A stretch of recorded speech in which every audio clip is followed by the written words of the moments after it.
Bonjour, c'est Pierre de Villeneuve.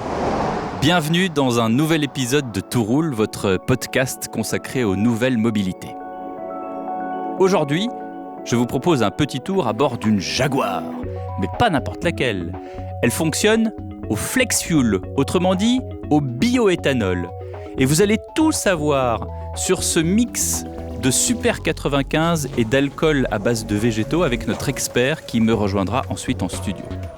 Vous êtes dans Tout roule, un podcast produit par Europe 1 Studio avec Mobiliance. Chers amis, nous voici à bord d'une Jaguar. Ah là là là là là là. Qu'est-ce qu'on disait à l'époque à propos des Jaguars? On disait mais c'est des belles voitures, mais qu'est-ce que ça consomme de l'essence? Oh là là, c'est pas possible. Bah voilà. Eh bien, le Jaguar, dans sa grande sagesse, se lance dans le flex fuel. Et oui, le flex fuel, c'est quoi? Je peux prendre l'essence qui me plaît. Je peux rouler au Super 95, mais je peux rouler aussi au Super E85, au Super éthanol. Et oui, et en ce moment, quand l'essence avoisine les 2 €, eh bien là, effectivement, on se retrouve avec un super éthanol à 80 centimes, un petit peu moins, entre 75 et 78 centimes le litre. Ce qui est bien plaisant, surtout quand on roule en Jaguar. Bon, alors, la Jaguar en question est une E-Pace, je prononce E à la française, E-Pace si vous préférez, pour ne pas confondre avec la I, voire I-Pace, donc avec un I comme Isidore, qui est la version toute électrique. Cette E-Pace, elle est sortie il y a quelques années, vous la voyez sur les routes de temps en temps. Souvent en France, mais aussi dans d'autres pays, on lui préfère sa cousine, le Range Rover Evoque. Ce sont deux voitures qui effectivement sont faites sur le même châssis, mais elles ne sont pas exactement réparties de la même manière. Donc le Range Rover Evoque Flex Fuel est à peu près du même gabarit que le E-Pace, mais il a un côté un peu plus familial, un peu plus rond, un peu plus... voilà. Et le E-Pace de chez Jaguar, eh bien, c'est une voiture quand même plus sportive. Le moteur est le même, mais on a affiné quelques culasses et on a fait un réglage moteur surtout qui est un peu différent, ce qui fait que cette voiture est, c'est vrai, un peu plus sportive. Voilà, donc si vous hésitez entre les deux, ce sont des voitures qui de toute façon avoisinent les 50 000 € en prix. Sur ce modèle évidemment Flex Fuel, ça commence à 35 000 € à peu près une Range Rover Evoque et une Jaguar E-Pace avec le petit moteur essence. Mais si vous voulez un Flex Fuel, on est à peu près à 50 000 € avec effectivement ce gros 2 litres Flex Fuel, donc à la fois super éthanol et super 95, 2 litres 200 chevaux, donc on est là sur une voiture qui est quand même très très agile, très très amusante à conduire. Il y a même un mode race sur ce Jaguar E-Pace qui fait effectivement est assez plaisant à conduire, assez joueur. On a 4 roues motrices qui sont très importantes en cas de pluie et pas que à la montagne quand il neige, hein. C'est vraiment une sécurité supplémentaire. Et donc on est sur voilà, j'allais dire, là je me retourne pour regarder l'environnement arrière. On est vraiment sur une voiture familiale. Jaguar a gommé certaines j'allais dire réminiscences du passé, c'est-à-dire que la Jaguar aujourd'hui n'a plus de bois, de marqueterie avec des cabochons et des chromes partout. Il n'y a pas d'insigne très très voyant à l'extérieur. Un petit regret, c'est qu'il n'y a plus la tête de Jaguar qu'il y avait au milieu du volant. Maintenant, il y a un Jaguar élancé qu'il y avait à l'époque au niveau du capot. Bref, ce sont des petits détails, mais qui ne trompent pas. C'est-à-dire que Jaguar n'est plus cette marque de luxe impossible. On s'achetait une Jaguar vraiment quand on était très très riche. Là, vous avez des entrées de gamme qui sont, comme je le disais, à un tout petit peu plus de 30 000 € sur la Jaguar XE et sur ce E-Pace. Donc finalement Jaguar est descendu en gamme, même s'il y a des modèles très très onéreux, hein, mais là on est quand même sur une voiture familiale. Et je vais vous dire, là, entre 35 et 50 000 selon la version que vous prenez, honnêtement, il y a des Peugeot et des Renault et des Citroën à ce prix-là. Donc Jaguar, entre guillemets, n'est plus ce que c'était. En revanche, ça reste une voiture très agréable à conduire, très très confortable. Là, en l'occurrence, on est sur du confort, alors qu'on n'est pas sur une suspension pilotée. Et puis alors, ce flex fuel, honnêtement, même en temps normal, pas forcément dans des temps où les prix sont extrêmement élevés à la pompe, ça fait plaisir parce que ça fait des économies quand même substantielles. Ça n'altère en rien, je dis bien en rien, le fonctionnement du moteur, à part que ce sont des voitures où il faut faire le plein plus souvent parce que ça consomme à peu près 30% d'essence en plus.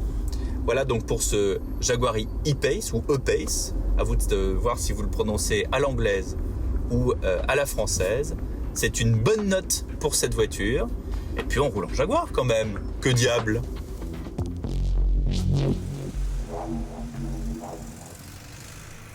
Voilà, j'ai rendu les clés de la Jaguar et nous allons en savoir un peu plus sur ce fameux flex fuel avec un expert. Bonjour Daniel Serravolo. Bonjour. Vous êtes directeur du groupe de distribution Saint-Christophe-Lorraine. Vous vendez des Jaguars, des Land Rover, mais aussi des Ford, avec cette spécificité E85, ce carburant mi-Super 95, mi-alcool végétal. Question directe, est-ce que vous en vendez beaucoup ? Écoutez, oui, les constructeurs, ils ont bien compris que cette arme, elle était redoutable pour ceux qui produisent ce type de carburation. Et en fait, ils nous en mettent à disposition. Donc, c'est ce qu'on vend en priorité. Comment est-ce que vous, par exemple, sur une voiture justement comme cette Jaguar E-Pace, quel est votre ratio entre diesel, essence et flex fuel ? Alors écoutez, c'est pas compliqué parce que du diesel, il y en a plus du tout. Chez Ford ? Oui. Et concernant les essences et les flex fuel, aujourd'hui, ça dépend de la catégorie des véhicules. Il y a certains véhicules sur lesquels on a cette carburation, sur d'autres, il n'y en a pas. Mais on va dire que le plus gros du marché, c'est sur cette carburation. Il n'y a plus aucune crainte sur la fiabilité. Il y a des gens qui disaient oui, mais alors on ne sait pas, parce que est-ce que le carburant est compatible avec le moteur ?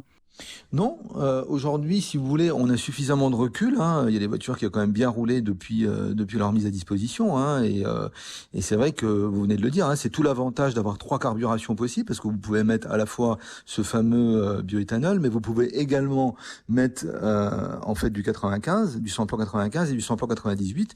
Il n'y a pas de problème particulier sur ce type de motorisation. Est-ce qu'il y a de la pédagogie à apporter aux clients et est-ce qu'on les présente d'ailleurs comme des alternatives à la voiture électrique ? Oui, alors c'est vrai qu'aujourd'hui on prend le temps d'échanger avec nos clients parce qu'ils nous posent beaucoup de questions. Ce qu'il faut savoir également, c'est que aujourd'hui ce type de carburation consomme aussi un petit peu plus qu'un samplon classique. Ouais. Donc il faut aussi leur expliquer et puis on leur démontre par des calculs très simples qu'aujourd'hui cette surconsommation, elle va être largement récupérée par le coût de ce carburant qui est beaucoup moins cher. Et si vous voulez, pour vous donner une proportion, alors là je vais prendre le cas d'un véhicule comme celui qu'on est en train de présenter, c'est-à-dire sur un flex fuel Evoque par exemple, on estime que pour 13 000 km, vous avez fait une économie d'à peu près 600 €.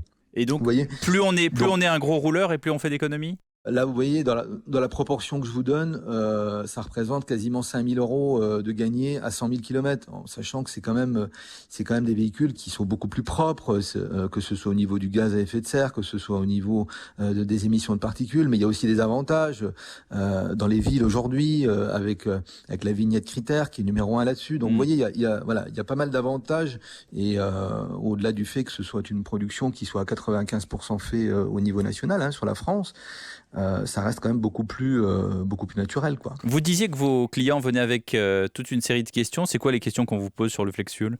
Les questions, c'est est-ce que c'est fiable ? Les questions, c'est est-ce qu'il y a suffisamment de stations aujourd'hui pour pouvoir Et la réponse, c'est quoi ? Il y a suffisamment de stations, notamment dans votre région ? Quand on a sorti à l'époque la motorisation, c'était à peu près 2000 stations. Aujourd'hui, c'était en 2020. Aujourd'hui, on parle de 3200 stations. Vous voyez, donc ça évolue énormément. Même sur le marché national, si vous voulez, ça a beaucoup d'avantages. Un tiers des stations en France à peu près. Alors là, je ne vais pas vous dire de bêtises, mais il me semble que c'est à peu près ça. Ouais. Est-ce que, c'est un peu une question piège, mais ça sera ma dernière question, est-ce qu'il y a des gens qui vous disent, qui partent sur un flex fuel, ils vous disent, tiens, par exemple, je vais prendre une Ford Kuga flex fuel, et puis en parlant avec vous, finalement, ils vont vous prendre une voiture thermique ou une voiture d'une autre marque que vous vendez ? Écoutez, très souvent, j'ai envie de dire que les gens qui viennent nous voir, ils viennent nous voir pour cette motorisation. C'est assez clair. Pour ceux qui connaissent pas, quand on la présente, ce qui peut évoluer, c'est la puissance. Parce que celui qui a envie de rouler avec un 6 cylindres, vous pouvez pas lui mettre une motorisation comme ça. Ouais. Mais sinon, on n'a pas trop cette problématique parce que j'ai envie de vous dire dans notre jargon aussi, que quand on a le client entre les mains, comme on dit, et qu'on a ce type de produit à proposer avec ce mode de carburation, je peux vous dire que c'est beaucoup plus facile pour nous, quoi. Donc généralement, ça passe assez bien, quoi. Merci beaucoup Daniel Serravolo de nous avoir éclairé sur le Flexfuel. Merci beaucoup. Vous venez d'écouter Tout roule, un podcast Europe 1 Studio avec Mobiliance. La production est signée Sébastien Guyot, la réalisation Xavier Joly. À très vite pour un prochain épisode.